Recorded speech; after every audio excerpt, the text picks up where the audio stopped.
Hello, everybody, and welcome once again to the return of the show. My name is Abraham, and with me is my co-host Ben, and today we are talking about the one and only Chainsaw Man, episode 4. Indeed we are. And also, if you are, again, one of the people who has watched our content but are still not subscribed, I very much would like you to subscribe. And this time, I'm not going to threaten you. I'm going to give you an offer. If you subscribe, you may consensually touch my boob. Now, there's not a lot going on there. We do not have the video podcast today, but I can assure you that there's not a ton of substance, but you may, if you can find me. Back to you, Abraham. Just for the next few minutes, Ben, could you just describe your chest again, just in graphic detail? In just graphic detail. No, don't. Nope. That was not an invitation. That was a joke. I'm getting mixed signals from you, Abraham, on what you want me to do. Describe my chest to the audience? Let me make it a little bit more clear. Today we are only talking about episode 4, Rescue. Today we're going to be talking about deals with devils. That was really the forefront of this episode, along with some killer action, some great animation. But opening thoughts, our man, our boy, he did it. He did it. He did it. I called this last episode. Like, I think his goals are going to get progressively just like, he wants to experience the base levels of being an adult man.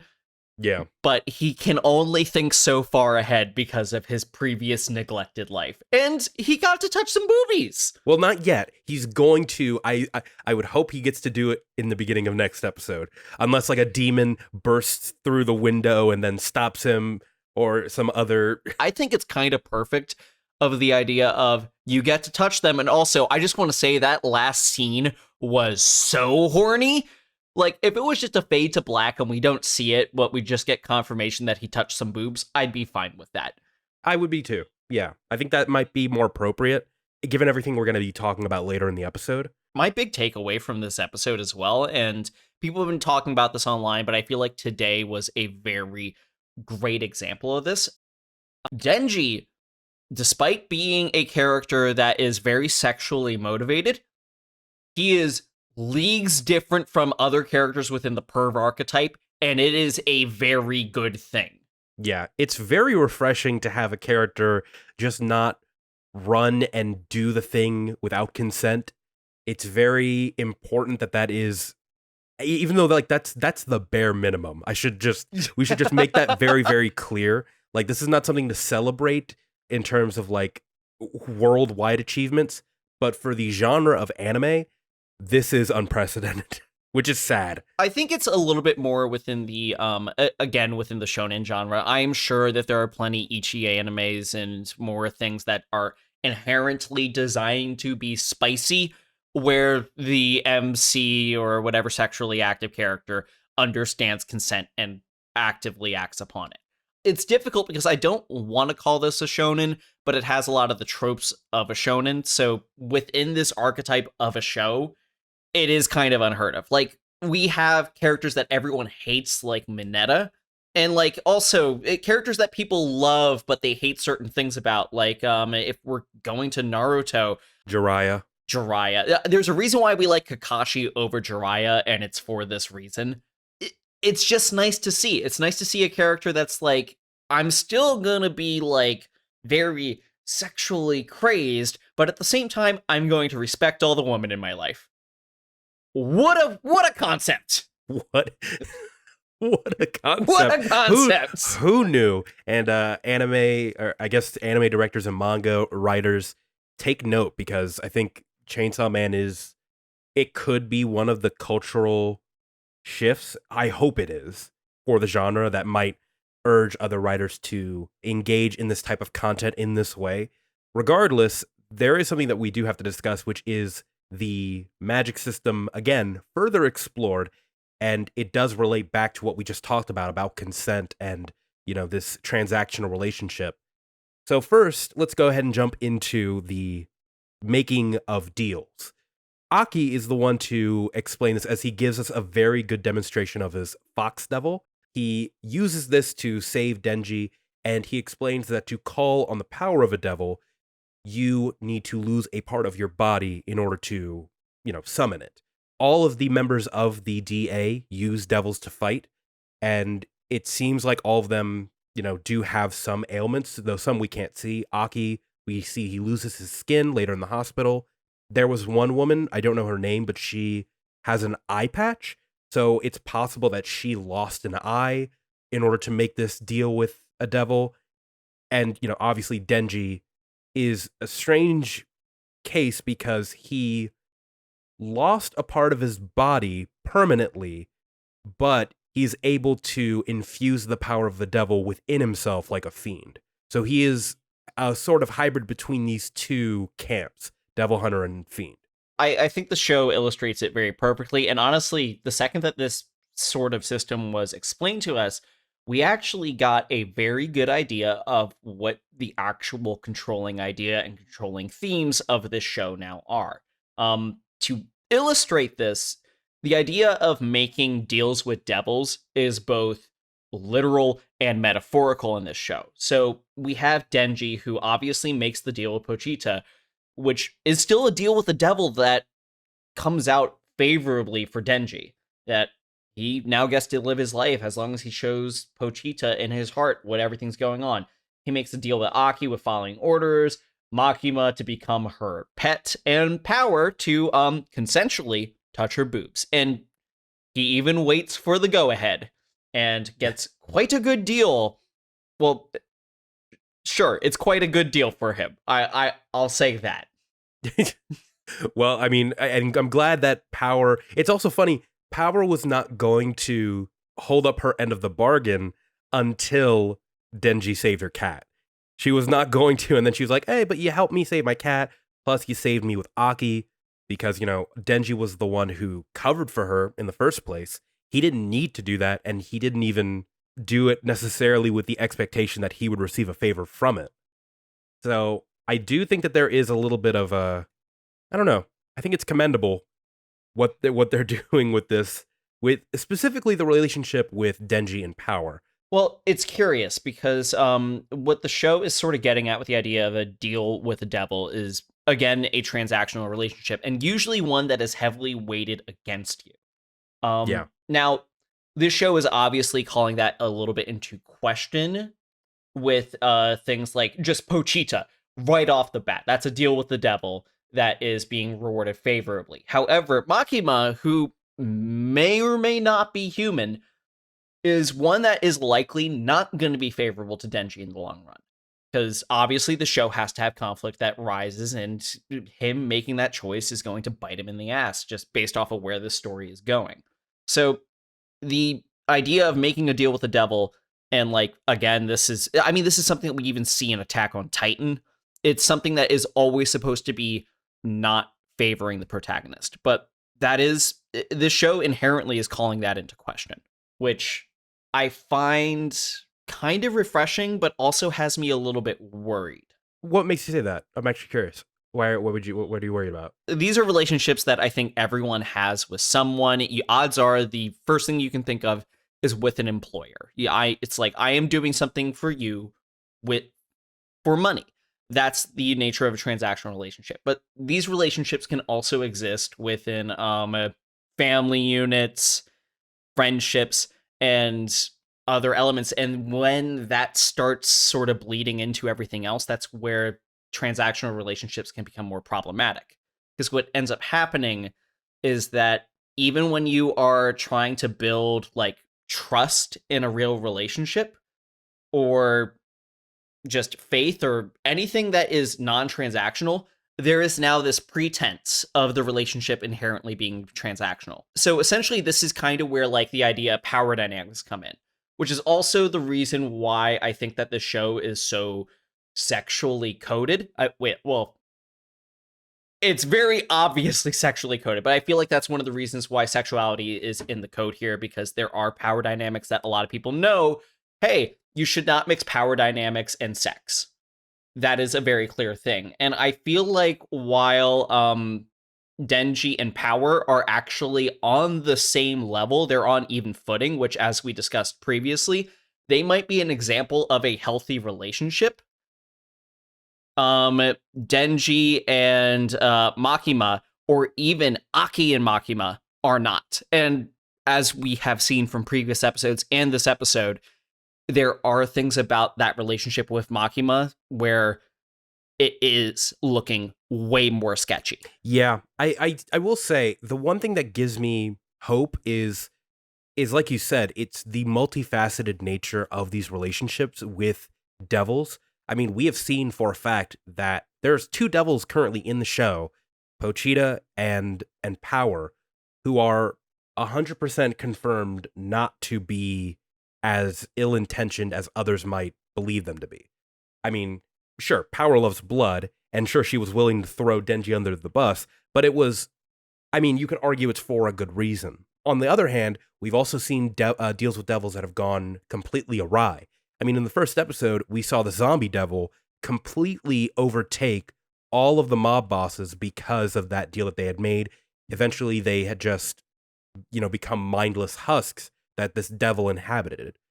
So I understand your concern, and I definitely share that in some sense, but just given how we've already gotten two very positive relationships that are associated with devils, and we've already seen one instance of one going awry, I think the show is toying with this idea of saying, like, not every relationship, be it one with a devil or a person, is wrong, or yeah, that a quid pro quo can't be a bad thing, because even Pochita, the deal that he made with Pochita was just, I'll be your heart, I want you to show me your dream.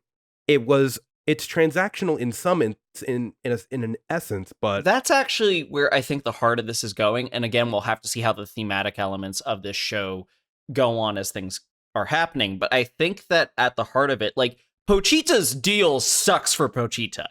Like, that hardly feels transactional, even though there is definitely a transactional element there. Because ultimately, Pochita is just asking Denji to live for himself at the end of the day. Pochita's not really getting much out of that. That being said, I think there might even be an element to that with Denji and Power. Because again, I've seen another thing arguing that Denji, despite the fact that the writers are like, he's motivated only by boobs, he might actually be considered a very empathetic person. The idea that even though he's saying that it's for one thing, he still helped Power ultimately because he sympathizes with her and is ultimately trying to do the right thing. But also, up until this point, Denji's only relationships have been transactional with the mob. The only healthy relationship that he's had was with Pochita, his pet, which was not an incredibly transactional relationship. It was, they helped each other because it was the only way to survive, but that was it. I mean, no, it was pretty transactional. I mean, if it was like, you save me, I save you. And the reason why, because Denji gave him his blood, and with that, basically got a contract with the devil and started using it for his own personal needs just to survive. Fair. And that was and the inverse of that was repaid with, with Pochita becoming his heart. The only reason why Pochita was probably willing to do that was because of the original deal that Denji made. You saved me, now I save you. Yeah, so I guess the real question here is because transactional relationships are it is a somewhat neutral term, but there is such a dark side to it. So I wonder if the show is going. I mean, obviously, this is now the main sort of sticking point for the show. This is a thing that's going to be reoccurring and has already happened a ton. So I guess the question is going to be, at the end of the day, at the end of this manga, at the end of this story, what is it going to say about this element? Which we'll kind of have to wait and see. But one thing that I'm very curious about, which will give us a further insight into this, is Aki and Makima's relationship. Yes, it will. And what's funny? I thought there was some elements of that in episode 2 when Aki first beat up Denji and said something along the lines of, Makima doesn't need to be spending her time with someone like you, or you don't need to be spending time with Makima. At first, I thought that was an indication of Makima's bad news. You don't want anything to do with her. But then, as revealed in episode 3, Aki thinks highly of Makima. And now with this revelation, with the phone call, after Power becomes Aki's third roommate, or second, sorry, I should say second roommate, because, there's two of them now. Yep. He starts to blush when Makima says, "You're the only one I can trust." Yeah, I feel like it's very clear that he likes her in some way. So there's at least a feeling of admiration there. But these are two characters that we have not even kind of begun to fully explore yet. So, like, we're seeing little hints and pieces. I mean, we know that Aki, like, has some motivation of revenge, I believe, but I don't think we've been given much else other than that. Yeah, Denji is the one who just says revenge, like he wants revenge, but I don't think that was clear. Maybe it was just an assumption made by his demeanor during the third episode. I don't know. Yeah, I mean, it's tough to say. I think that Aki made it very clear that he fucking hates devils. And then, of course, the idea that he has a devil that he works with baffles Denji for good reason. But again, if we're talking about this deal with the devil sort of metaphor and everything, and obviously, like, I do not trust Makima, and they've been keeping her further and further in the background since her introduction. I feel like there has to be some element here between the two of them. Now, whether it's a similar thing to Denji of her just sort of being like kind of breadcrumbing him, or if it's something else kind of remains to be seen. Well, there is definitely a power dynamic between the two, and it's established through very smart camera work and staging. Aki is outside of the room when Makima is doing her meeting in the second episode, I believe. He's also driving her while she is behind him. The staging of the two makes them feel far apart, and they are rarely ever seen in the same frame, or at least looking eye to eye at each other. That is true. So I definitely am in the same boat with you. There is something weird about the relationship. We just don't know enough, but I think it's very clear that Makima does not feel the same way about Aki as Aki feels about Makima.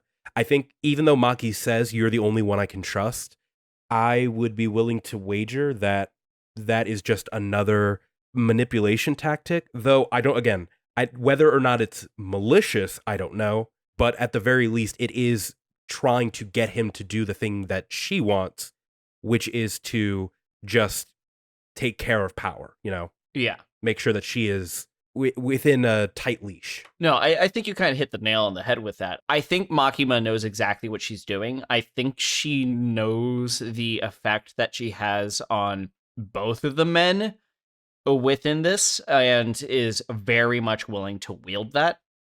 Now, again, I mean, like, we had some speculation last time because of her very not human eyes that she might not be all that she seems, and that is a very intentional character design choice. Now, I don't know if this is potentially indicative of the kind of devil that she is, if she is a devil or a fiend in some way, or if she is something closer to what Denji is and is some sort of like human-leaning fiend.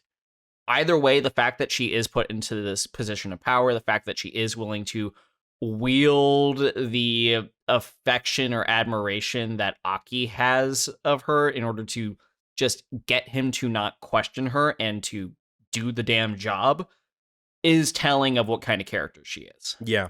Again, we'll have to just wait and see to really, really see Makima's true colors, but time will tell. In the meantime, there is a little bit of speculation that we have to do on our end, because there were one name drop that was very interesting, and then just one other thematic element that ties into both Aki and Makima. So first, let's talk about the very, very, very tiny line drop. This is speculation spoiler, so if you don't want to listen, click away now.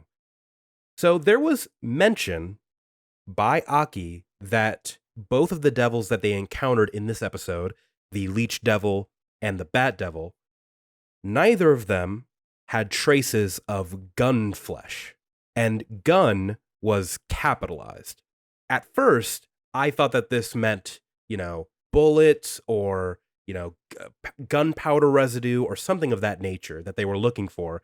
But then I remembered none of them use weapons. All of them use devils to fight other devils. So it doesn't make sense for them to be looking for literal guns.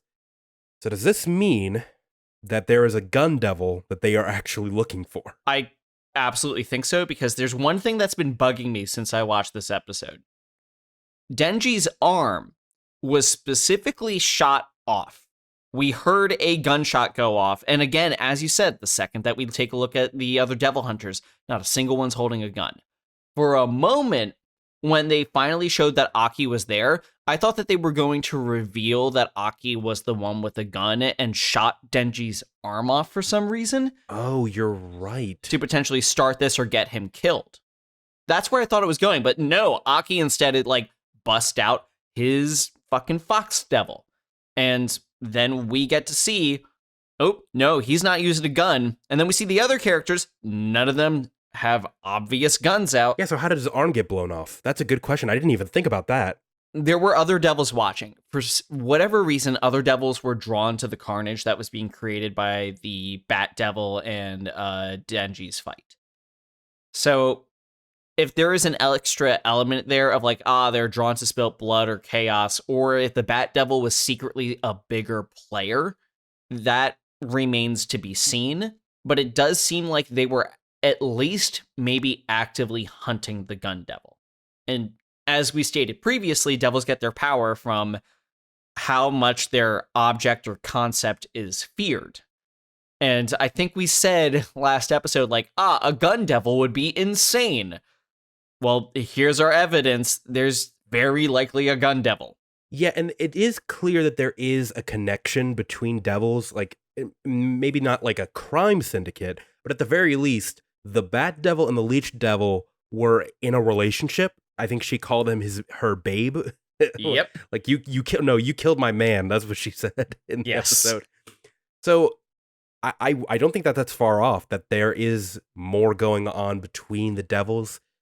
As to what drew them, yeah, that still remains to be seen. I mean, I'm trying to think about what we've seen in the past episodes that would draw to that, but I'm drawing a blank. I got nothing, really. No, I don't think we've gone that far. I feel like if there is a gun devil that's hiding out somewhere, he may be a fiend, which is the reason why he didn't make himself very obvious. Which, I mean, that would actually kind of explain some of the weirder looking characters we've seen in the intros. Yeah, one of them could be the gun devil. Yeah, I mean, we've seen other weird looking metallic fiends. So it's possible that will be a thing. I mean, the fact that they named that they were looking for gun flesh, they were either maybe one of them ate the gun devil, but that's not the case. So he's still got to be out there. This is, I mean, not Occam's razor. Chekhov's gun. He's gonna show up. He is literally a gun devil. So, yeah, we're gonna see him. And I think you're right that he is gonna be a fiend. I think that information that Makima gave in episode 2, where she says, they don't want, fiends in sight because of their noticeable features. If this guy is a gun fiend, he probably has a gun for a face or something, or bullet holes or something weird. So he probably was perched like a sniper and then did and orchestrated this attack, not necessarily by the Bat Devil, but by the Leech Devil. Yeah. I can't make any calls on if there's devil syndicates. Clearly they can have relationships. So if we're furthering the plan, then maybe it's possible that they have a grand goal. But the only evidence that we've seen of that so far is the idea that the Leech Devil wanted to eat all of humanity with her partner, but that wasn't able to happen. Yeah.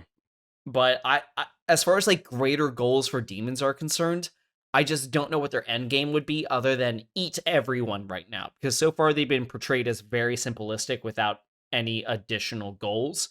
But again, it's episode 4. We're going to learn so much more. Indeed. Speaking of well,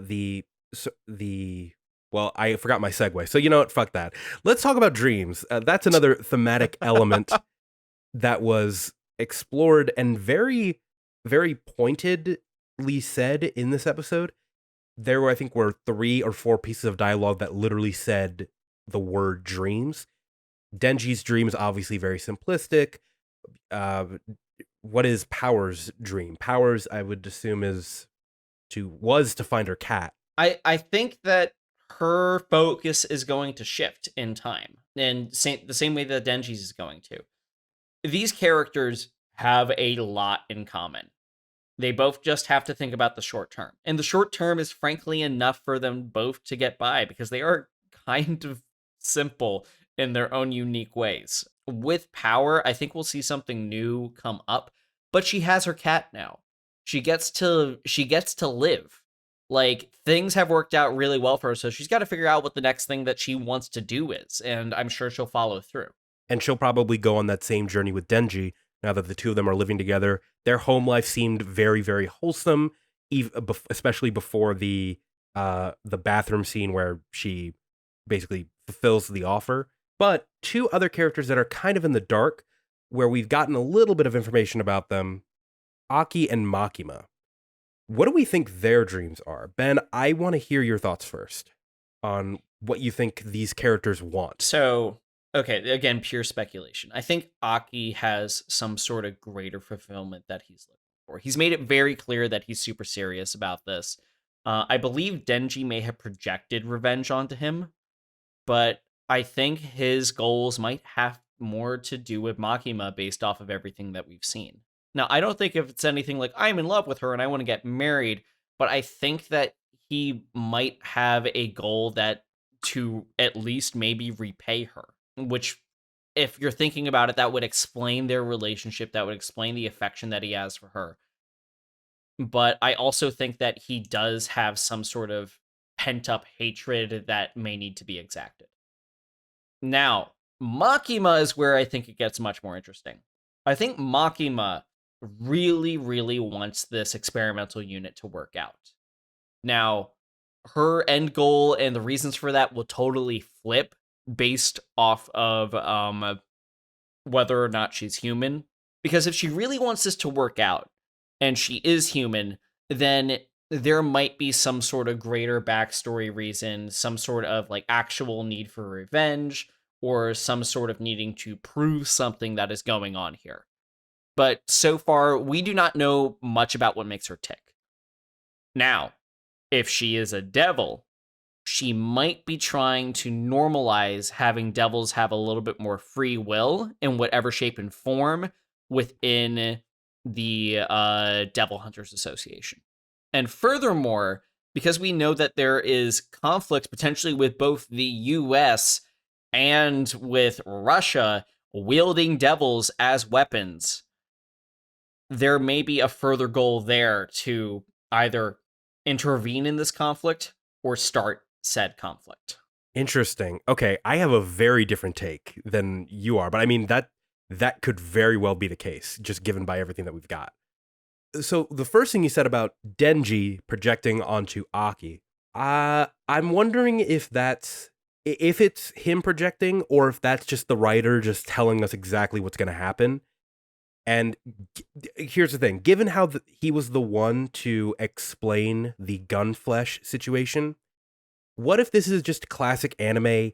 His parents, family, whatever, was killed by a devil, and the devil that killed them was the gun devil. Maybe he's got a vendetta against this devil, which would translate and correlate with the other devils that he hates. Power, everybody else.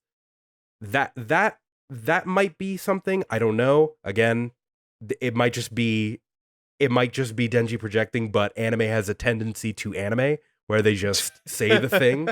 So I also wouldn't be shocked if that was the case.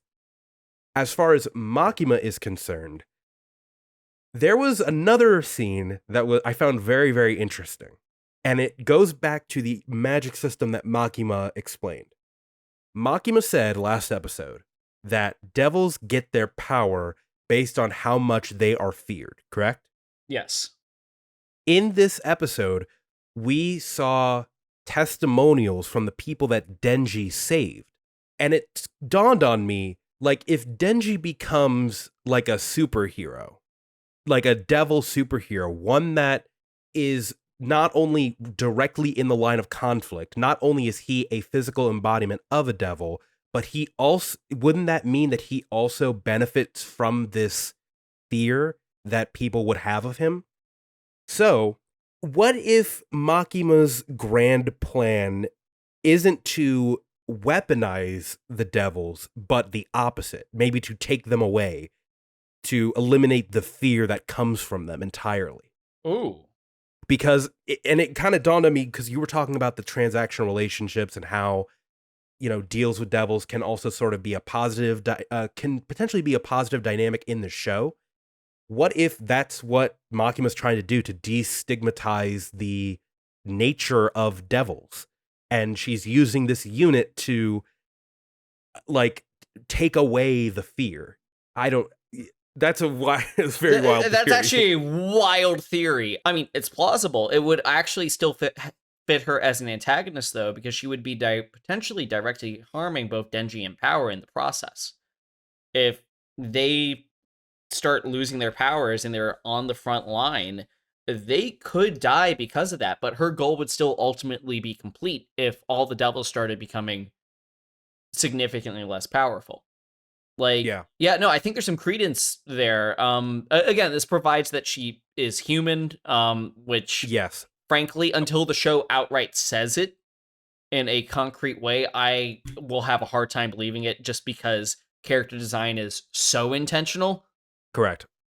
I think that it's very clear, though, that both you and I are in the same corner where we believe that Makima, on a macro scale, is trying to do good. Yeah.